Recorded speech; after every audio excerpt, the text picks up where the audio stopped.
उज्यालो radio नेटवर्कसँगै उज्यालो online र mobile एप्लिकेशनबाट एकसाथ प्रसारण भइरहेको नेपाल दर्पणमा साथी मल्लिका थापासँगै अर्जुन पोखरेलको नमस्कार।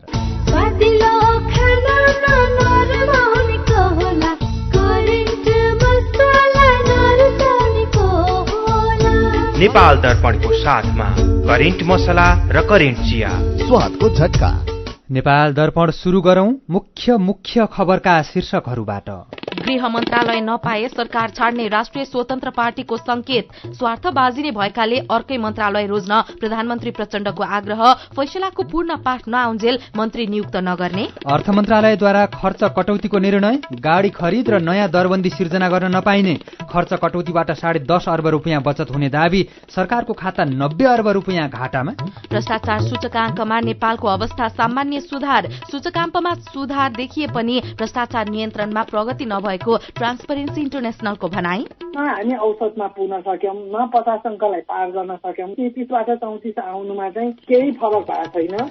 पाकिस्तानको मस्जिदमा हिजो भएको विस्फोटमा ज्यान गुमाउनेको संख्या 100 जना पुग्यो। उपचार गराइरहेका धेरैको अवस्था गम्भीर। भग्नावशेषमा खोजी चल्दै। र क्यानका 7 जना केन्द्रीय सदस्यले अध्यक्ष चन्दको राजीनामा मागेपछि बोर्ड बैठक प्रभावित। सन्दीप लामिछानेलाई धरौटीमा छाड्ने उच्च अदालतको आदेश विरुद्ध सर्वोच्चमा निवेदन। सुन त, मेरो कपडा प्याकिङ गरिदेऊ त। श्यामजीको मिसेसलाई क्यान्सर उपचार गराउन इन्डिया सँगै लिएर जानुपर्ने भयो। ए हो र? अनि सुन्नु त, अब क्यान्सरको उपचार सीएमसी क्यान्सर इन्स्टिच्युट भरतपुरमा नै हुन्छ नि। नेपालमै पहिलो पटक अत्याधुनिक भेरिएन्ट ट्युबिम भएको 60 काउस र हाइपर आर्क लगायतका अत्याधुनिक उपकरण प्रयोग गरी मस्तिष्कमा रहेको ट्युमर, फोक्सोको क्यान्सर, स्तन क्यान्सर, घाँटी तथा टाउको सम्बन्धी क्यान्सर, पेट तथा कलेजो सम्बन्धी क्यान्सर, पाठेघरको मुख, गर्भाशय तथा मूत्राशय सम्बन्धी क्यान्सर तथा अन्य क्यान्सरहरूको उपचार हुन्छ। क्यान्सर भएको ठाउँको पहिचान गरी रेडिएसनको माध्यमबाट पूर्ण रूपमा निको हुने गरी पनि उपचार गरिन्छ। सरकारी अस्पतालकै सेवा शुल्कमा उपचार हुनुका साथै नेपाल सरकारबाट प्रदान गरिने क्यान्सर पीडितहरूका लागि 1 लाख सम्मको छुटको व्यवस्था पनि छ। ओहो, यस्तो सुविधा रहेछ। ल, अब क्यान्सर उपचार गराउन सीएमसी क्यान्सर इन्स्टिच्युटमा नै लिएर जान्छौं। क्यान्सर विरुद्ध आशाको किरण, सीएमसी क्यान्सर इन्स्टिच्युट। फोन 056 594 333 594 333। कृषि तथा वन विज्ञान विश्वविद्यालय, पशु विज्ञान, पशु चिकित्सा र मत्स्य विज्ञान संकाय रामपुर चितुवनको भर्ना आवेदन सम्बन्धी सूचना। यस संकायमा शैक्षिक सत्र 2079-80 मा सञ्चालन गरिने स्नातक तहको बीबीएससी एन्ड एएच र बीएससी फिशरिज विषयमा नयाँ विद्यार्थी भर्ना आवेदन खुलेको हुँदा इच्छुक विद्यार्थीले यही माघ 22 गते राति 12 बजेसम्म अनलाइन आवेदन फारम भर्नुहुन अनुरोध गरिन्छ। थप जानकारीका लागि विश्वविद्यालयको वेबसाइट www.afu.edu.np मा हेर्न सकिनेछ। नेपाल दर्पणमा अब खबरको सिलसिला। राष्ट्रिय स्वतन्त्र पार्टीले गृह मन्त्रालय पाउनुपर्ने अडान दोहोर्याएको छ।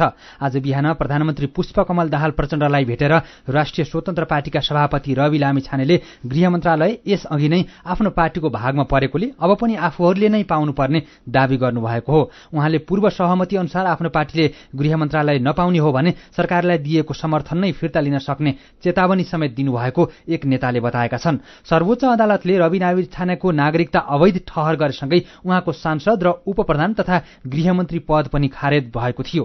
लामिछानेको पद खारेजीपछि गृह मन्त्रालय आफै राख्ने माओवादीको तयारी छ। गृह मन्त्रालय नछाड्न प्रचण्डलाई पार्टीका नेताहरूले दबाब दिँदै आएका छन्, तर राष्ट्रिय स्वतन्त्र पार्टीले गृह मन्त्रालय नपाएमा सरकार नै छाड्ने सम्मको चेतावनी दिइरहेको छ। आज बिहानको भेटमा प्रधानमन्त्री प्रचण्डले गृह मन्त्रालय लिँदा स्वार्थ बाजिने र बाहिर जवाफ दिन पनि अप्ठ्यारो हुने भएको भन्दै रवि लामिछानेसँग अर्कै मन्त्रालय लिन आग्रह गर्नुभएको थियो। यसैबीच प्रधानमन्त्री पुष्पकमल दाहाल प्रचण्डले सर्वोच्च अदालतबाट राष्ट्रिय स्वतन्त्र पार्टीका सभापति रवि लामिछानेको नागरिकता सम्बन्धी मुद्दाको फैसलाको पूर्ण पाठ नआएसम्म नयाँ गृहमन्त्री नियुक्त नगर्ने हुनुभएको छ। पार्टी केन्द्रीय कार्यालय पेरिस डाँडामा आज बसेको माओवादी केन्द्रको पदाधिकारी बैठकपछि पार्टीका सचिव गणेश शाहले प्रधानमन्त्री प्रचण्डले लामिछानेको मुद्दाको पूर्ण पाठ नआउँदासम्म गृहमन्त्री नियुक्तिको बारेमा निर्णय नलिने जानकारी गराएको बताउनुभयो। रवि लामिछानेजीको मन्त्री सर्वोच्चको निर्णयको पूर्ण पाठ नआइसकेको हो। उहाँले सांसद रहनु भएन, त्यसैले गैर सांसदलाई मन्त्री बनाउँदाखेरि अरू पनि गैर सांसदहरूको मन्त्री बन्ने इच्छाहरू व्यक्त हुन सक्छ। त्यसैले उहाँहरूको पूर्ण पाठ नहुन्जेलसम्म अहिले गृह मन्त्रालय चाहिँ प्रधानमन्त्रीले आफै हेर्नुहुन्छ। एकीकृत समाजवादीले देशको आर्थिक संकट समाधानका लागि तत्काल कदम चाल्न आग्रह गरेको छ। अध्यक्ष माधव कुमार नेपालको नेतृत्वमा बिहान प्रधानमन्त्री निवास बालुवाटार गएको एकीकृत समाजवादीको प्रतिनिधि मण्डलले प्रधानमन्त्री पुष्पकमल दाहाल प्रचण्डलाई ज्ञापन पत्र बुझाउँदै संकट समाधानका लागि 20 बुँदे सुझाव दिएको छ। प्रधानमन्त्रीसँगको भेटपछि संचारकर्मीहरूसँग कुरा गर्दै एकीकृत समाजवादीका उपमहासचिव विजय पौडेलले अर्थतन्त्र गम्भीर संकटतर्फ उन्मुख भइरहेको र आर्थिक संकटका कारण मजदूर, किसान, साना तथा मध्यम व्यवसायी लगायत आम नागरिकको दैनिकी कष्टकर बनिरहेकाले ज्ञापन पत्र बुझाएको बताउनुभयो। देशमा बिचौलिया र भ्रष्टहरूको बिगबिगी बढेको, बैंक तथा वित्तीय संस्थाको ब्याजदरका कारण आत्महत्या बढेको, श्रमिकहरूको जीवन कष्टकर बन्दै गएको, महँगीले धेरै नागरिकले छाक कटौती गरिरहेको जस्तो अवस्थामा प्रधानमन्त्री चुप लागेर बस्न नमिल्ने एकीकृत समाजवादीले जनाएको छ। जवाफमा प्रधानमन्त्री प्रचण्डले सुझावलाई गम्भीरतापूर्वक लिने बताउनु भएको छ। यसैबीच अर्थ मन्त्रालयले विभिन्न क्षेत्रको खर्च कटौती र खर्च रोक्का गर्ने निर्णय गरेको छ। कोरोना महामारी र रूस युक्रेन युद्धको प्रभावका कारण अर्थतन्त्रमा चाप परेको भन्दै अर्थ मन्त्रालयले खर्च कटौती र मितव्ययिताको लागि विभिन्न निर्णय समेत गरेको छ। लक्ष्य अनुसार राजस्व असुली नभएको, बजेटरी सहायता समयमा प्राप्त नभएको, कर्मचारीको तलब, निवृत्ति भरण र सामाजिक सुरक्षा, रासायनिक मल आपूर्ति र विपद व्यवस्थापनको लागि बढेको व्यवहार लगायतका कारणले चालू खर्चको भार बढेको, आन्तरिक ऋणको ब्याज दर बढ्नुका साथै नेपाली मुद्रा अमेरिकी डलरसँग कमजोर हुँदा वैदेशिक ऋणको सावा तथा ब्याज भुक्तानी गर्न विनियोजन गरिएको रकम अपर्याप्त हुन गएकोले संघीय सञ्चित कोष 90 अर्ब रुपियाँ ऋणात्मक अवस्थामा रहेको अर्थ मन्त्रालयले जनाएको छ। अब संघीय सरकारको सबै मन्त्रालय र निकायको स्वीकृत बजेटको इन्धन मर्मत सम्भार, मसलबन्द तथा कार्यालय सामग्री, पत्र पत्रिका, छपाई तथा सूचना प्रकाशन, सेवा र परामर्श, सूचना प्रणाली तथा सफ्टवेयर सञ्चालन खर्च, भ्रमण, अन्य भत्ता लगायतको बजेट तत्काल लागू हुने गरी 20% कटौती हुने भएको छ। यस्तै चालू आर्थिक वर्षको लागि स्वीकृत बजेट तथा कार्यक्रमभित्र परेका तथा खरिद प्रक्रिया प्रारम्भ भइ नसकेका आयोजना तथा कार्यक्रम अर्थ मन्त्रालयको पूर्व स्वीकृति र सहमतिमा मात्रै खरिद प्रक्रिया अगाडि बढाउने, अर्थ मन्त्रालयको पूर्व स्वीकृति बिना कुनै प्रकारको नयाँ दरबन्दी सिर्जना थप नगर्ने, नेपाल सरकारको स्रोततर्फका सबै प्रकारका गोष्ठी, सेमिनार र कार्यशाला स्थगन गर्ने र फर्निचर र नयाँ गाडी खरिद शीर्षकमा विनियोजित रकम खर्च नगर्ने गरी रोका राख्ने समेत निर्णय भएको छ। यस्तै आर्थिक सहायता प्रदान नगर्ने, चालुतर्फको खर्चमा अनिवार्य दायित्व बाहेक न्यूनतम 20% खर्च कटौती गर्न प्रदेश सरकार र पालिकालाई पनि अनुरोध गर्ने उल्लेख छ। खर्च कटौतीको निर्णय कार्यान्वयन गर्दा 10 अर्ब 50 करोड रुपियाँ र खर्च रोक्का राख्दा 14 अर्ब रुपियाँ बराबरका कार्यक्रम स्थगन हुने अर्थ मन्त्रालयले जनाएको छ। यसैबीच नेपाल राष्ट्र बैंकले अन्तर्बैंक एटीएम शुल्क घटाएको छ। राष्ट्र बैंकले भुक्तानी प्रणाली सम्बन्धी एकीकृत निर्देशन 2079 जारी गर्दै बैंक तथा वित्तीय संस्थाले जारी गरेका भुक्तानी कार्ड स्वदेशभित्रै अर्को बैंक तथा वित्तीय संस्थाको एटीएममा प्रयोग गर्दा प्रति कारोबार बढ़ीमा 15 रुपियाँसम्म शुल्क लिन सकिने जनाएको छ। यसअघि एउटा बैंकले जारी गरेको एटीएम कार्ड अर्को बैंक तथा वित्तीय संस्थाको एटीएम प्रयोग गर्दा मासिक न्यूनतम 2 वटा कारोबारसम्म निशुल्क हुने र 2 वटा भन्दा बढ़ी कारोबारको हकमा प्रति कारोबार 20 रुपियाँसम्म शुल्क लिन सकिने व्यवस्था थियो। तर अहिले मासिक 2 वटासम्म कारोबार निशुल्क पाउने व्यवस्था भने हटाइएको छ। यस्तै राष्ट्र बैंकले विद्युतीय वालेटको माध्यमबाट गरिने रकमान्तर तथा भुक्तानीको सीमामा पनि संशोधन गरेको छ। यसअघि बैंक खाताबाट वालेटमा प्रतिदिन 50,000 रुपियाँसम्म रकमान्तर गर्न सकिने व्यवस्था रहेकोमा त्यसलाई बढ़ाएर प्रतिदिन 2 लाख रुपियाँसम्म रकम पठाउन सकिने व्यवस्था ल्याइएको छ। यस्तै वालेटबाट अन्य बैंकको खातामा पनि प्रतिदिन 2 लाख रुपियाँसम्म पठाउन सकिनेछ। एक वालेटबाट अर्को वालेटमा पैसा पठाउँदा यसअघि एक दिनमा 25,000सम्म मात्रै पठाउन सकिने व्यवस्था रहेकोमा त्यसलाई बढ़ाएर प्रतिदिन 50,000 रुपियाँसम्म पठाउन सकिने व्यवस्था ल्याएको छ। यस्तै राजस्व भुक्तानीमा लाग्दै आएको शुल्क पनि घटेको छ। यसअघि 3,000 सम्मको कारोबारमा 5 रुपियाँ शुल्क लाग्ने गरेकोमा अब 5,000 रुपियाँसम्मको कारोबारमा 5 रुपियाँ शुल्क लाग्नेछ। संखुवासभामा निर्माणाधीन अरूण तेस्रो जलविद्युत आयोजनाको सुरुङ भत्किँदा 1 जना कामदारको ज्यान गएको छ। अरू 2 जना घाइते भएका छन्। पावर हाउसको सुरुङभित्र विस्फोट गर्ने क्रममा सुरुङ भत्किँदा सिन्धुपाल्चोकको 5 पोखरी थाङपाल गाउँपालिका 5 का 22 वर्षका सूर्य गोले तामाङको ज्यान गएको संखुवासभाका प्रहरी नायब उपरीक्षक वीरेन्द्र गोदारले जानकारी दिनुभयो। घटनामा भोजपुर नगरपालिका 4 सिद्धेश्वरका 54 वर्षका भीमबहादुर तामाङ र 5 पोखरी 5 कै 38 वर्षका मंगोल तामाङ घाइते हुनुभएको छ। यस्तै सुर्खेतबाट कालीकोट जाँदै गरेको बस कर्णाली राजमार्ग अन्तर्गत दैलेखको पालेत डाँडामा दुर्घटना हुँदा 7 जना घाइते भएका छन्। बस पालेत डाँडामा दुर्घटना हुँदा 7 जना यात्रु घाइते भएका जिल्ला प्रहरी कार्यालय दैलेखका प्रहरी नायब उपरीक्षक डीएसपी भुवनेश्वर शाहले जानकारी दिनुभयो। बस सड़कबाट खसेर कर्णाली नदीको किनारमा अड्किएको छ। संस्कृति पर्यटन तथा नागरिक उड्डयन मन्त्री सुदन किरातीले पशुपति क्षेत्रमा भइरहेको भ्रष्टाचार नियन्त्रणका लागि निर्देशन दिनुभएको छ। पशुपति क्षेत्र विकास कोषको अनुगमनका क्रममा मन्त्री किरातीले मन्त्री र सचिवलाई पैसा दिनुपर्ने भन्दै पशुपतिमा फूल महँगोमा बेच्ने, सटर भाडामा लगाउँदा पैसाको चलखेल गर्ने गरेको जस्ता गुनासो आएको भन्दै त्यस्ता कामलाई नियन्त्रण गर्न पशुपति क्षेत्र विकास कोषलाई निर्देशन दिनुभएको हो। यहाँका फूल बेच्नेले महँगो बेच्दाखेरि किन महँगो बेच्छ भन्दा मन्त्रीलाई पैसा बुझाउनु पर्छ, सचिवलाई पैसा बुझाउनु पर्छ भनिन्छ। अरे एउटा सटर भाडामा लाउने बेलामा यहाँ लाखौं डिलिङ हुन्छ। के सुन्नु परेको यो पशुपतिनाथको? मन्त्रीलाई बुझाउनु पर्ने, सचिवलाई बुझाउनु बदनाम किन गरिन्छ बदनाम? हो मन्त्रीलाई र सचिवलाई बुझाउनै पर्छ। तपाईहरुले को दूध पानीको पानी तपाईहरुले यो पशुपतिनाथको माटोमा उभेर बोल्नुपर्छ। लास पोल्ने काममा पनि शोषण हुन्छ भन्ने सुनेपछि ए बाबा कसरी मन बुझाउनु हो? सीधा कुरा प्रष्ट विचार। यो हो उज्यालो रेडियो नेटवर्क। नेपाल दर्पणमा कुराकानीसँगै खबरको सिलसिला बाँकी नै छ, सुन्दै गर्नुहोला। खुसी कसरी खुसी हुन्छ जब बने छैन कोही, आफ्नो भन्दैमा आफ्नो हुन सम्पर्कमा बस्या खै। सम्पर्कका लागि बलियो आधार नेपाल टेलिकम हो राष्ट्रकै सञ्चार। सम्पर्कको आधार राष्ट्रको सञ्चार नेपाल टेलिकम राष्ट्रको सञ्चार। नेपाल टेलिकम राष्ट्रको सञ्चार। तिमीले पनि पाउने मलाई पनि आउने कुरो आएपछि मन भयो रमाउने। हे आइएमई पे रिफर गरिदे, मलाई पनि फाइदा अनि तिमीलाई पनि छ। हे आइएमई पे रिफर गरिदे, मलाई पनि फाइदा अनि तिमीलाई पनि छ। IME pay refer and earn offer. IME pay mobile एपलाई आफ्नो साथी सर्कलमा रिफर गर्ने र सो रिफर एक्सेप्ट गर्ने दुवैले पाउनुहोस् 25-25 रुपैयाँ। एचआईभी का बारेमा खुलेर कुरा गरौं। सँगै बस्दा, खाँदा, पढ्दा र सँगै खेल्दा कुनै किरा वा लामखुट्टेले टोक्दा एचआईभी सर्दैन। हात मिलाउँदा, अङ्कमाल गर्दा तथा चुम्बन गर्दा, एउटै चर्पी प्रयोग गर्दा र अरूको लुगा लगाउँदा एचआईभी सर्दैन। समयमै उपचार गरेमा एचआईभी संक्रमित पनि स्वस्थ व्यक्ति सरह बाँच्न सक्छन्। त्यसैले नियमित औषधिको सेवन गरौं र स्वस्थ जीवन बाँचौं। एचआईभी को औषधि एआरभी हरेक सरकारी अस्पतालमा निशुल्क पाइन्छ। एचआईभी संक्रमितहरू अरू भन्दा भिन्न होइनन् भन्ने कुरा बुझौं र समान व्यवहार गरौं। एचआईभी संक्रमितहरूमाथि हुने भेदभावको अन्त्य गरौं। Nepal youth foundation, 12+ Lumbini plus र मकवानपुर महिला समूह।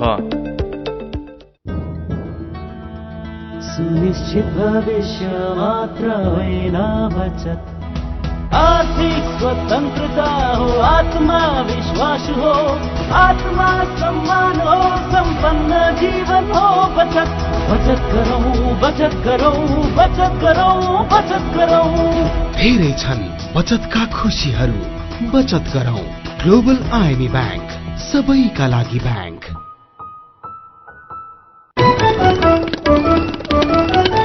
उज्यालो रेडियो नेटवर्कबाट प्रसारण भइरहेको नेपाल दर्पणमा तपाईंलाई फेरि स्वागत छ। यतिन्जेल हामीले गृह मन्त्रालय नपाए सरकार छाड्ने राष्ट्रिय स्वतन्त्र पार्टीको संकेत स्वार्थ बाजिने भएकोले अर्कै मन्त्रालय रोज्न प्रधानमन्त्री प्रचण्डको आग्रह, अर्थ मन्त्रालयद्वारा वार्षिक 10.5 अर्ब रुपियाँ बचत हुने गरी खर्च कटौतीको निर्णय लगायतका खबरहरू प्रस्तुत गर्यौं। नेपाल दर्पणमा अब बाँकी खबर। सर्लाहीको लालबन्दी नगरपालिका 1 मा सर्प पालनका लागि खरिद गरिएको झण्डै 10 बिघा जमिन यति बेला चरण क्षेत्र बनेको छ। सर्प पालनका लागि चलनाथ खनाल स्वास्थ्य विज्ञान प्रतिष्ठानले खरिद गरेको जमिन उपयोगविहीन बन्न पुगेको हो। नेकपा एमालेका तत्कालीन अध्यक्ष चलनाथ खनालले 2070 सालको दोस्रो संविधान सभा चुनावमा सर्लाही क्षेत्र नम्बर 1 बाट चुनावमा प्रतिस्पर्धा गर्दा चुनावी प्रचारका क्रममा त्यहाँ सर्प पालनको प्रतिबद्धता जनाउनु भएको थियो। लालबन्दी नगरपालिका 17 रानीगंजमा सर्पको टोकाईबाट घाइते बालकको समयमै खोप नपाउँदा ज्यान गएपछि खनालले नेपालमै पहिलो पटक एन्टी स्नेक भेनम एएसबी उत्पादन गर्न पहल शुरू गर्नका लागि प्रतिष्ठान स्थापना गरी सर्प पालन शुरू गर्ने घोषणा गर्नुभएको थियो। प्रतिष्ठान निर्माणका काममा झण्डै 19 करोड़ रुपैयाँ खर्च हुँदा पनि कुनै काम भएको छैन। नेपाल भ्रष्टाचार हुने देशको सूचीमा 110औं स्थानमा परेको छ। ट्रान्सपरेन्सी इन्टरनेशनल नेपाल टीआईले आज सार्वजनिक गरेको भ्रष्टाचार सम्बन्धी विश्वव्यापी सूचकाङ्क सीपीआई 2022मा 100मा 34 अंक पाएर नेपाल 110औं स्थानमा परेको हो। सन् 2021मा नेपाल 33 अंकका साथ 117औं स्थानमा थियो। छिमेकी देशहरू चीन र भारतसँगै भुटान, मालदिप्स र श्रीलंकाको तुलनामा पनि नेपालको अवस्था निकै खराब देखिन्छ। सीपीआई 2022मा दक्षिण एसियाली देशहरूमध्ये भुटानले 68 अंक, मालदिप्सले 40 अंक, भारतले 40 अंक, श्रीलंकाले 36 अंक, नेपालले 34 अंक, पाकिस्तानले 27 अंक, बंगलादेशले 25 अंक र अफगानिस्तानले 24 अंक प्राप्त गरेका छन्। छिमेकी देश चीनले 45 अंक प्राप्त गरेको छ। सूचकाङ्क अनुसार डेनमार्क 90 अंक प्राप्त गरेर सबैभन्दा कम भ्रष्टाचार हुने देश र सोमालिया 12 अंक प्राप्त गरेर सबैभन्दा बढी भ्रष्टाचार हुने देशको सूचीमा अटाएका छन्। सन् 2022मा विश्व bank, world economic forum, global insight लगायत 6वटा संस्थाद्वारा प्रकाशित सर्वेक्षणका आधारमा सीपीआई सार्वजनिक गरिएको ट्रान्सपरेन्सी इन्टरनेशनल नेपालकी अध्यक्ष पद्मिनी प्रधानाङ्कले जानकारी दिनुभयो। पछिल्लो सूचकाङ्क अनुसार नेपालले अघिल्लो वर्षको भन्दा 1 नम्बर बढी पाएको छ भने 7 स्थान सुधार भएको देखिएको छ। के यो सुधार देशमा भ्रष्टाचार घटेको संकेत हो भनेर साथी भोजेन्द्र बस्नेतले ट्रान्सपरेन्सी इन्टरनेशनल नेपालकी अध्यक्ष पद्मिनी प्रधानाङ्कलाई सोध्नु भएको छ। 2021मा 100मा 33 अंक प्राप्त गरेको र यसपालि चाहिँ 34 अंक प्राप्त गरेको हुनाले 1 नम्बर चाहिँ बढी आएको देखिन्छ। तर यो 1 नम्बर बढी आएर केही प्रगति भएको चाहिँ होइन, किनभने 100 अंक प्राप्त गरेकोलाई चाहिँ अति स्वच्छ मुलुक मानिन्छ भने 0 अंकले अति भ्रष्ट जनाउँछ भने 50 भन्दा कम स्कोर प्राप्त भएको चाहिँ बढी भ्रष्टाचार हुने मुलुकमा मानिनेछ। विश्वभरिको 180वटा देशहरूकोमा चाहिँ औसत अंक 43 रहेको छ है। त्यसैले न हामी औसतमा पुग्न सक्यौं, न 50 अंकलाई पार गर्न सक्यौं। राम्रो त 50 अंक पार गर्ने हो है। 33बाट 34 आउनुमा चाहिँ केही फरक भएको छैन। हामीले समग्रमा हेर्दाखेरि चाहिँ नेपालमा क्षेत्रगत रूपमा भन्नुपर्दा भ्रष्टाचार सम्बन्धी समस्या कुन क्षेत्रमा अलि बढी देखिएको छ? ठुलो रकमको चाहिँ माथिल्लो संघमै देखिन्छ हैन, संघीय सरकारमै देखिन्छ र यो सार्वजनिक सेवा प्रवाह गर्नेहरू जुन कार्यालयहरू छ जहाँ र पैसाको चलखेल हुन्छ त्यहाँ चाहिँ बेसी भएको छ र अहिले आएर स्थानीय निकायमा पनि एकदमै बेसी भ्रष्टाचारहरू भइरहेको पनि छ र अर्को कर कार्यालय, मालपोत यिनीहरूमा त भइ नै रहेको छ धेरै जसो चाहिँ र निर्माण कार्य गर्ने ठाउँमा भयो। यो भ्रष्टाचार बढाउन वा यथावत राख्नको लागि नीतिगत कुराहरू अथवा नीतिगत निर्णयहरूले चाहिँ कतिको प्रभाव पारेको छ नेपालमा, कस्तो देखिन्छ? नीतिगत भ्रष्टाचार चाहिँ अब हामी कहाँ कसैले हेर्न नपाउने गरिरहेको छ हैन। जस्तो कि मन्त्री परिषदको निर्णयको आधारमा ठूलो प्रकृतिको भ्रष्टाचार हुने गरेको छ।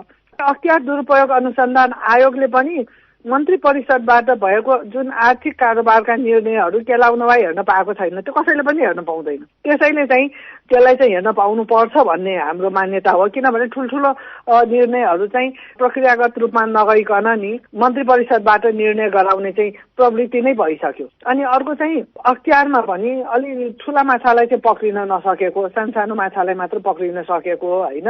अनि ठुल्ठुलो काण्डहरूमा चाहिँ अनुसन्धान गर्न नचाहेको त्यस्तो चाहिँ देखिन्छ र ठुल्ठुलो काण्डहरू जुन त्यहाँ भएको छ त्यो चाहिँ चाँडै नै निर्णय गर्नुपर्ने चाहिँ देखिन्छ अख्तियारको पनि। अहिले जुन सरकारको कार्यशैली छ अथवा भ्रष्टाचार कम गर्नको लागि गरिने प्रयासहरू छन्, यसलाई हेर्दाखेरि अर्को वर्ष हामी सुधार हुन्छौँ भन्ने केही आशाहरू देखिएको छ कि छैन? होइन, अब हालै मात्र तिनै तहमा सहज तरिकाले निर्वाचन सम्पन्न भएको छ जसले लोकतन्त्र जग बसाउँदै लगेको छ हैन। यद्यपि चुनावमा निर्वाचन आयोगले तोके भन्दा बढी खर्च भएको टीका टिप्पणीहरू आएका छन्।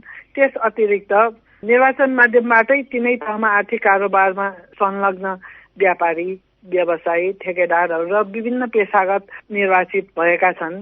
विगतमा संसदीय समितिमा कतिपय सांसदहरू स्वार्थ जोडिएका विषयगत समितिमा रहेर संसदीय काम कारबाहीलाई प्रकरणमा परिणत गरेको तथ्य हामीलाई थाहा छ हैन।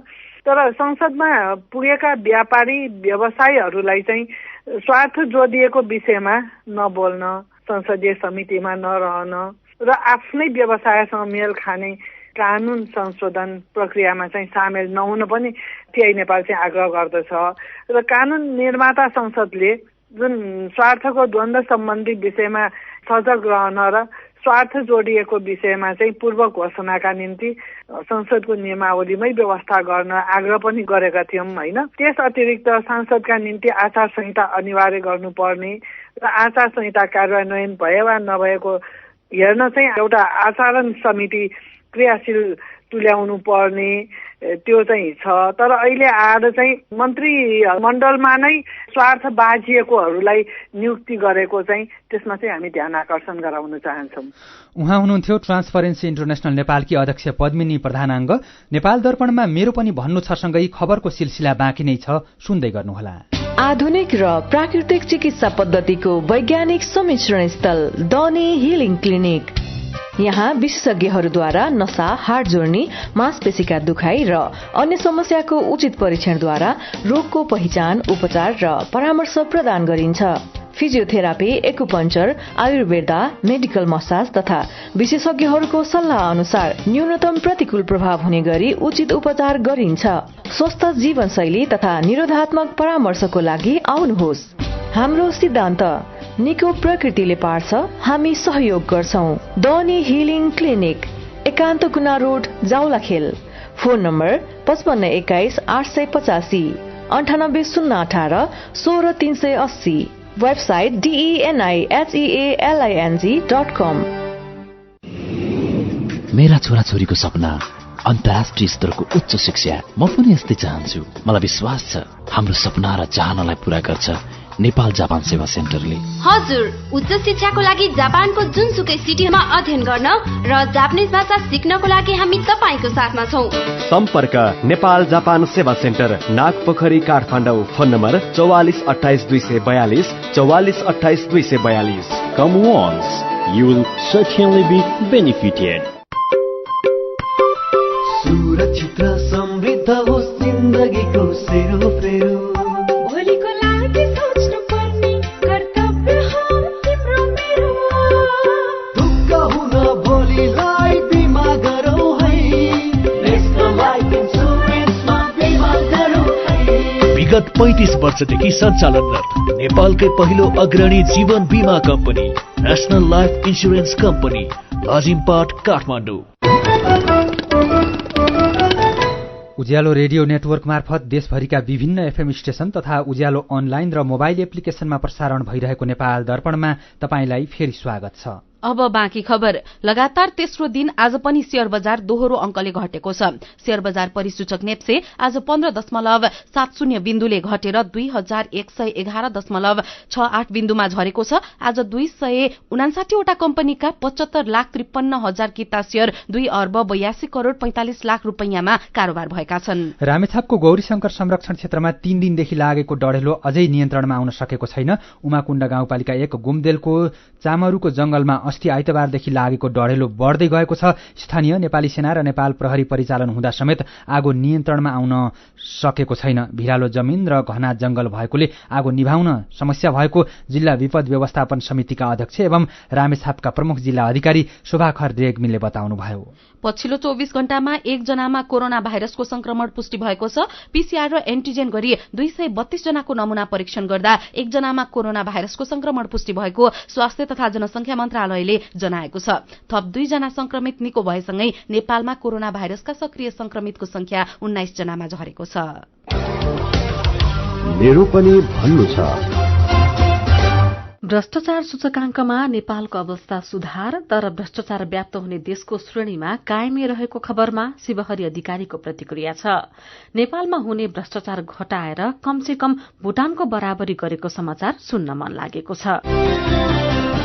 दिपेन्द्र लामाले लेख्नु भएको छ, के भ्रष्टाचार बुढाहरूले मात्रै गर्ने हुन्? पक्कै पनि होइन, युवाहरूले पनि गर्छन्। के भ्रष्टाचार राजनैतिक दलका सदस्यहरूले मात्रै गर्ने हुन्? पक्कै पनि होइन, कुनै पनि दलमा नरहेकाले पनि भ्रष्टाचार गर्छन्। के भ्रष्टाचार पुरानाहरूले मात्रै गर्ने हुन्? पक्कै होइन, नयाँहरूले पनि गरेकै छन्। भ्रष्टाचार कुनै निश्चित उमेर समूह वा कुनै पेशा वा कुनै जाति वा कुनै वर्गकाले मात्र गर्छन् भनेर कुनै पनि निकायले प्रमाणित गरेको छैन। भ्रष्टाचार जुनसुकै व्यक्तिले गर्न सक्छन्। सत्य के हो भने भ्रष्टाचारीले भने हुलिया चाहिँ नयाँ नयाँ धारण गरेर आउँछन्। अफजल मियाको प्रतिक्रिया छ, देशको के दोष? नेपालका नेता र कर्मचारी भ्रष्टाचार गर्न 110औं नम्बरमा पर्छन् भनेर शीर्षक सच्याउन ट्रान्सपरेन्सी इन्टरनेशनल नेपाललाई सुझाव छ। राजनीतिक दलहरू सत्ता केन्द्रित मात्रै भएका छन् भन्दै राजेन्द्र राणा भाटले लेख्नु भएको छ। सत्ता, शक्ति र स्वार्थका लागि धोका, छलछाम, कटुता र बेइमानी नेपाली राजनीतिमा नौलो कुरा रहेन। अनि यही विषयमा प्रेमसिंह धामी पनि भन्नुहुन्छ, विकास त त्यस्तै हो, नेपालमा हुने भनेको नै विवाद हो। विचारका लागि तपाईलाई धन्यवाद। मेरो पनि भन्नु छ। मेरो पनि भन्नु छ प्रस्तुत गर्दै हुनुहुन्थ्यो साथी दीपा तिमल सिन्हा। नेपाल दर्पणमा अब एउटा विदेशको खबर। पाकिस्तानको पेशावरमा रहेको एउटा मस्जिदमा प्रार्थना गरिरहेका प्रहरीहरूलाई निशाना बनाएर हिजो भएको आत्मघाती बम विस्फोटमा ज्यान गुमाउनेको संख्या कम्तीमा 100 जना पुगेको छ। घटनास्थलमा भेटिएका शव र उपचारका क्रममा अस्पतालमा ज्यान गुमाउनेहरूसहित 100 जनाको ज्यान गएको पुष्टि भइसकेको र अझै धेरैजनाको अवस्था चिन्ताजनक रहेको पाकिस्तानी अधिकारीलाई उद्धृत गर्दै बीबीसीले जनाएको छ। उद्धारकर्ताहरूले भग्न अवशेषमा पुरिएका मानिसको खोजी गरिरहेका छन्। आज 9 जनाको जीवितै उद्धार भएको छ भने 24 जनाको शव भेटिएको पेशावर प्रहरीले जनाएको छ। विस्फोट भएको मस्जिद कडा सुरक्षा व्यवस्था भएको प्रहरी मुख्यालय भएको क्षेत्रमा रहेको छ। आक्रमणकारीले कसरी त्यहाँ प्रवेश पाए भन्ने विषयमा छानबिन भइरहेको पेशावरका प्रहरी प्रमुख मोहम्मद इजान खानले बताउनु भएको छ। पाकिस्तानी तालिबानले विस्फोटको घटनामा आफ्नो संलग्नता अस्वीकार गरेको छ। यसअघि आफू तालिबानबाट टुक्रिएको एउटा समूह भएको दावी गर्ने समूहका कमाण्डरले विस्फोट आफूहरूले गराएको दावी गरेका थिए। पाकिस्तानमा गएको नोभेम्बरमा तालिबानले युद्धविराम अन्त्य गरेपछि हिंसा बढ्दै गएको छ। अब खेल खबर।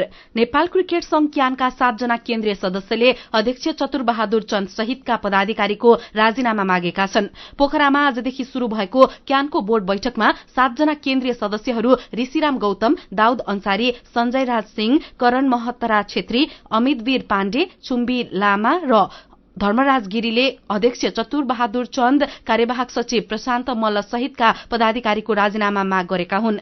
नेपाली टी20 लीगमा स्पट फिक्सिङ जस्तो गम्भीर अपराधका लागि बाटो खोलिदिएको भन्दै उनीहरूले नेतृत्वको चर्को आलोचना समेत गरेका छन्। केन्द्रीय सदस्य छुम्बी लामाले गैर कानूनी काम गरेको क्यान नेतृत्वले गल्ती भयो भन्दैमा उम्किन नपाउने र सम्झौता गलत भएको बताएका छन्। गलत तरिकाले गरिएको सम्झौताका कारण उदयमान खेलाड़ी सीआईबी को हतकड़ीमा पर्नुमा क्यान नेतृत्व दोषी रहेको लामाले बताए। 7 जना सदस्यले राजीनामा माग गरेर बैठक छाडेपछि बेलुकासम्म बैठक स्थगित भएको छ। यो बैठकमा विभिन्न 17वटा एजेण्डामा छलफल हुनेछ। मुख्य एजेण्डा नेपाल टी20 क्रिकेट लीग प्रतियोगिता र राष्ट्रिय क्रिकेट टोलीका पूर्व कप्तान सन्दीप लामिछानेको निलम्बन फुकुवाको विषय रहेको छ। नेपाली राष्ट्रिय क्रिकेट टोलीका पूर्व कप्तान सन्दीप लामिछानेलाई धरौटीमा छाड्ने उच्च अदालत पाटनको आदेश विरुद्ध महान्यायाधिवक्ताको कार्यालयले सर्वोच्च अदालतमा निवेदन दिएको छ। उपयुक्त कारण बिनै सन्दीपलाई धरौटीमा छाडिएको भन्दै उनलाई पक्राउको माग गरेर महान्यायाधिवक्ताको कार्यालयले आज सर्वोच्च अदालतमा निवेदन दर्ता गराएको हो। महान्यायाधिवक्ता कार्यालयका प्रवक्ता सञ्जीव राज रेग्मीले उच्च अदालतको आदेश बदर हुनुपर्ने र आरोपित लामिछानेलाई थुनामै राखेर मुद्दा अगाडि बढाउनु पर्ने माग राखिएको जानकारी दिनुभयो। एक नाबालिकालाई बलात्कार गरेको अभियोग लागेका सन्दीपलाई जिल्ला अदालत काठमाडौँले थुनछेक बहसपछि पूर्वपक्षको लागि थुनामा राख्ने आदेश दिएको थियो। काठमाडौँको आदेश विरुद्ध सन्दीपका वकिलले पुनरावेदन दिएकोमा उच्च अदालत पाटनले 20 लाख रुपियाँ धरौटीमा छाड्न आदेश दिएको थियो। खेल खबरसँगै हामी नेपाल दर्पणको अन्त्यमा आइपुगेका छौं। आजका मुख्य खबरका शीर्षकहरू फेरि एकपटक। गृह मन्त्रालय नपाए सरकार छाड्ने राष्ट्रिय स्वतन्त्र पार्टीको संकेत। स्वार्थबाजी नै भएकाले अर्कै मन्त्रालय रोज्न प्रधानमन्त्री प्रचण्डको आग्रह। फैसलाको पूर्ण पाठ नआउन्जेल मन्त्री नियुक्त नगर्ने। अर्थ मन्त्रालयद्वारा खर्च कटौतीको निर्णय। गाडी खरिद र नयाँ दरबन्दी सिर्जना गर्न नपाइने। खर्च कटौतीबाट 10.5 अर्ब रुपियाँ बचत हुने दावी। सरकारको खाता 90 अर्ब रुपियाँ घाटामा। भ्रष्टाचार सूचकाङ्कमा नेपालको अवस्था सामान्य सुधार। सूचकाङ्कमा सुधार देखिए पनि भ्रष्टाचार नियन्त्रणमा प्रगति नभएको ट्रान्सपरेन्सी इन्टरनेशनलको भनाई। पाकिस्तानको मस्जिदमा हिजो भएको विस्फोटमा ज्यान गुमाउनेको संख्या 100 जना पुग्यो। उपचार गराइरहेका धेरैको अवस्था गम्भीर। भग्न अवशेषमा खोजी चल्दै। र क्यानका 7 जना केन्द्रीय सदस्यले अध्यक्ष चन्दको राजीनामा मागेपछि बोर्ड बैठक प्रभावित। सन्दीप लामिछानेलाई धरौटीमा छाड्ने उच्च अदालतको आदेश विरुद्ध सर्वोच्चमा निवेदन। आजको नेपाल दर्पण सकिएको छ। प्राविधिक साथी सङ्घर्ष विष्टसँगै हामी मल्लिका थापा र अर्जुन पोखरेल पनि बिदा हुन्छौं। उज्यालोको मोबाइल एप्लिकेशन र अनलाइनमा प्रसारण भइरहेका रेडियो र अनलाइनका सामग्री भाइबरमा पनि उपलब्ध छन्। सुक्खा समयमा आगलागीको जोखिम धेरै हुने भएकोले आगो बाल्ने वस्तुको सुरक्षित प्रयोग गरौं। नमस्कार।